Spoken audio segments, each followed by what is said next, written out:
Yun, eto na. So, meron tayong ditong sa variant. Ito yung full face helmet at saka itong half face helmet. So, unahin natin i-unbox yung half face helmet na bagong design nila. Ayan.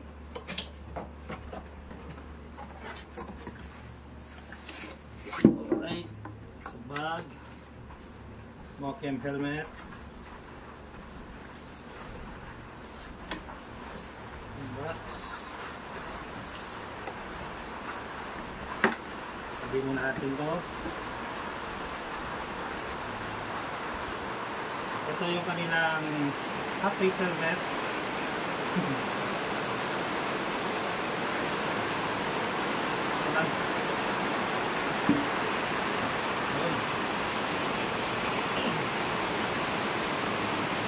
Kung narinig nyo sa background, medyo malakas yung ulan. Kasi umulan dito. So ito, ang ganda ng lens nila ang bago. So hindi siya matilim. Tapos tingnan yung foam. Parang naka-honeycomb. Meron silang intercom ready na to. Right, saka dual visor. Yun.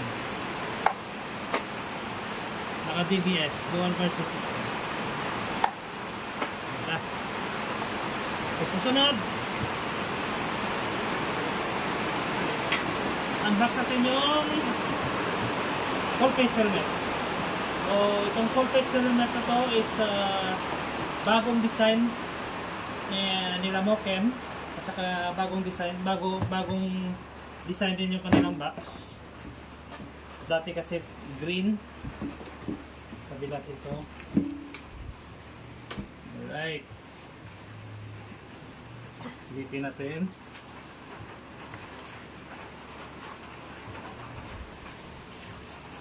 Good.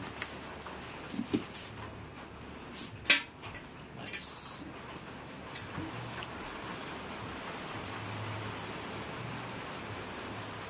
Wow. Ganda. Bagay na bagay sa motor natin na Duke. Yun. Ganda. So mayroon siyang details dito kung masusum in nyo. Parang ano siya, oh. Parang tawag dito, parang screen na design ng ano. Tapos dito sa kabila is plain na orange. This is dark orange. Ang ganda. So yun. Wala siyang ano, free na lens. Yun, may lock siya. Ito yung lock niya. Yun, nakalock siya. Ganda. Tapos dual visor din. Yun. Tsaka naka-honeycomb din. At saka intercom ready din. Quick release. Quick release. Tapos naka-intercom ready rin. Yun. Kita niyo. Fit natin. Oh, surprise.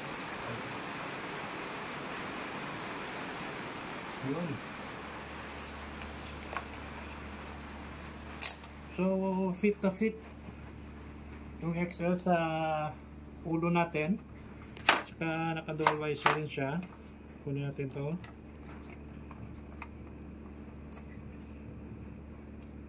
Yun. Ganda.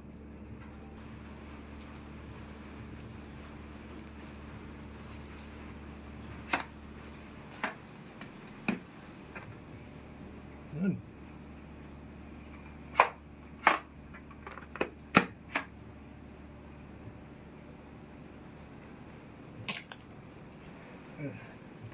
So soon available tong mga full face helmet na to sa Iloilo very soon. Ayun, ganda. Yun, maraming salamat Mochem Helmet Philippines, saka shoutout kay Ma'am Irene, Kamanji, maraming salamat. Alright, so maraming salamat sa lahat ng sumusuporta, and follow lang sa Facebook ko, saka follow nyo rin Mochem Philippines. Alright?